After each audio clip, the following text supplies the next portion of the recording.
छत्तीसगढ़ विधानसभा का मानसून सत्र आज से शुरू हो गया है। धर्मांतरण विरोधी कानून को लेकर एक साल पहले गृह मंत्री विजय शर्मा ने यह घोषणा की थी विधानसभा में कि जल्द से जल्द धर्मांतरण विरोधी सख्त कानून लाया जाएगा। लेकिन आपको यह मैं बता दूं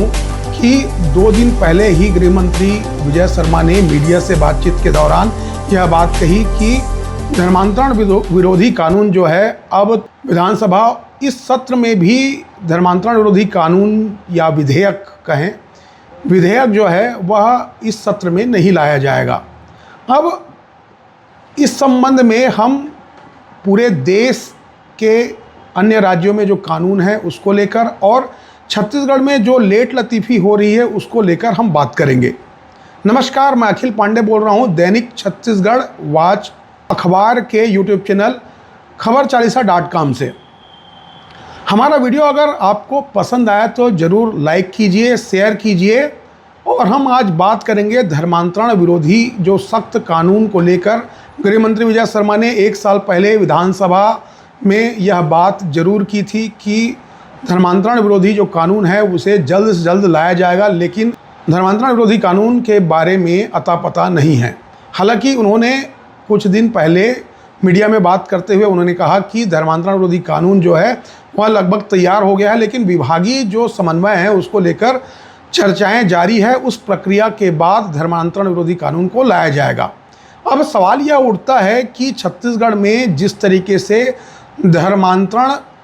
को लेकर जो मामले सामने आते हैं वह काफ़ी गंभीर है और इसको लेकर लगातार विधानसभा में यह मामला उठाया जाता रहा है। इसके पहले चाहे अजीत जोगी की सरकार हो या डॉक्टर रमन सिंह की सरकार हो और इसके पहले भूपेश बघेल की सरकार में यह मामला विशेष रूप से तूल पकड़ा था। और इस मामले को बीजेपी जब विपक्ष में थी तो इस मामले को काफ़ी मुखर तरीके से विधानसभा में उठाया था और धर्मांतरण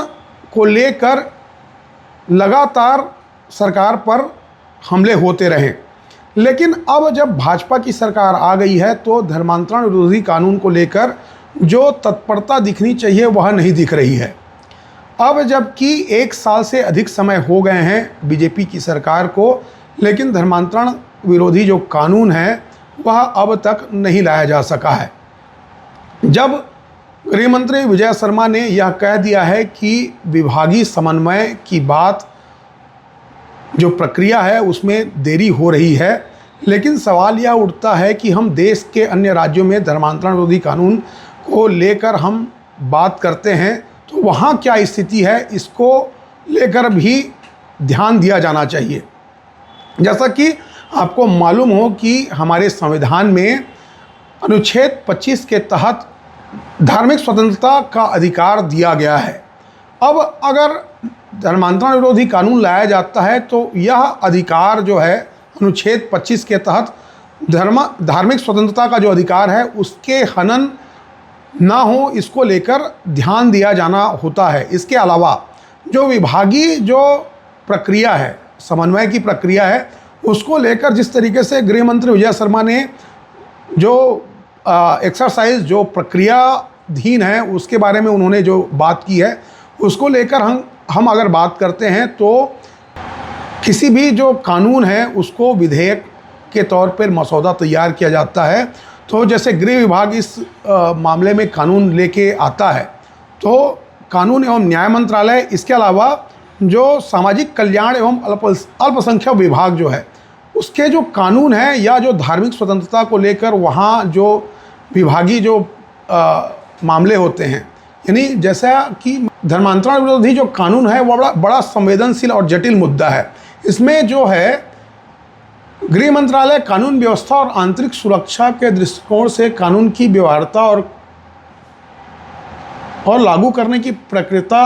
प्रक्रिया पर ध्यान देता है, जबकि कानून एवं न्याय मंत्रालय जो है विधेयक का मसौदा संवैधानिक प्रावधानों जैसे अनुच्छेद 25 और धार्मिक स्वतंत्रता की जो गारंटी है उसमें किसी प्रकार की हनन या उसमें कोई प्रभाव तो नहीं हो रहा है, इसको लेकर वो ध्यान देता है। इसके अलावा सामाजिक कल्याण एवं अल्पसंख्यक जो विभाग है वह जो है यह सुनिश्चित करता है कि कानून समाज के कमज़ोर वर्गों जैसे कि अनुसूचित जाति वर्ग और के अधिकारों का उल्लंघन ना हो रहा है और सामाजिक सौहार्द को बढ़ावा देने को लेकर संवेदनशीलता जो होती है वह उसको लेकर अभिमत प्रकट करता है। इस सब को लेकर जो गृह मंत्रालय जो है, जो कानून बनाने की ओर जो अग्रसर है, छत्तीसगढ़ का जो गृह मंत्रालय है, वह जो सामाजिक कल्याण एवं अल्पसंख्यक विभाग और न्याय एवं कानून विभाग, इसको लेकर समन्वय स्थापित करने की बात की जा रही है, जो कि गृह मंत्री विजय शर्मा ने इस बात को लेकर उन्होंने बात कही। लेकिन हम बात करेंगे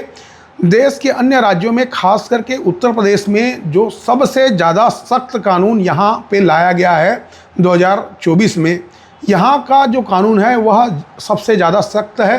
अब जब गृह मंत्री विजय शर्मा अगर यह बोल रहे हैं कि अन्य विभागों से समन्वय की प्रक्रिया की जो बात वो कर रहे हैं, तो क्या यह सवाल उठता है कि उत्तर प्रदेश का जो कानून है वह क्या अन्य विभागों से बगैर समन्वय के लागू किया गया है, या अन्य प्रदेशों में जो कानून है उसको लेकर हम बात करेंगे। तो क्या अन्य राज्यों में जो कानून है उसको लेकर क्या यहाँ का जो गृह विभाग है वह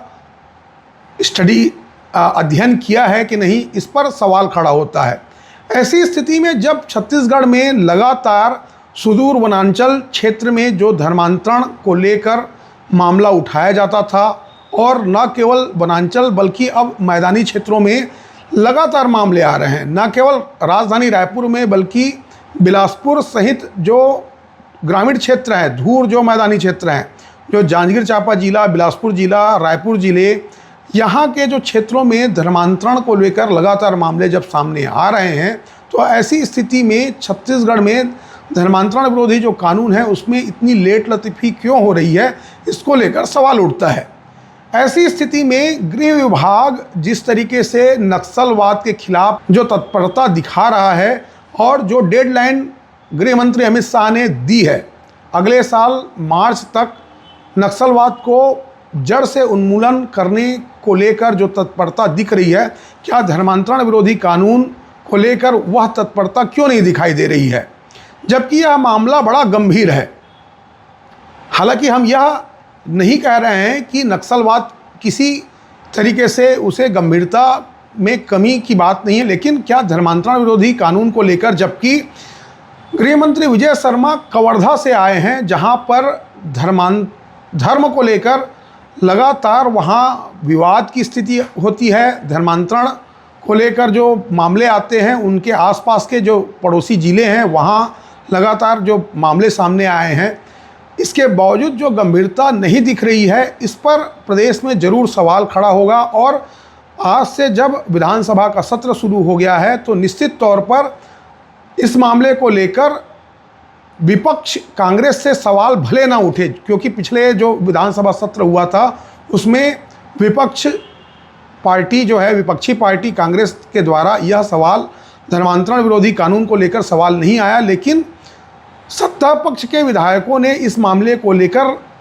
एक बार फिर से हमलावर हुए और निश्चित तौर पर इस बार भी विधानसभा सत्र में इस कानून को लेकर निश्चित तौर पर सवाल पूछे जाएंगे। ऐसी स्थिति में धर्मांतरण विरोधी कानून को लेकर तत्परता गृह विभाग क्यों नहीं दिखा पा रहा है, यह सोचने वाली बात है। नमस्कार।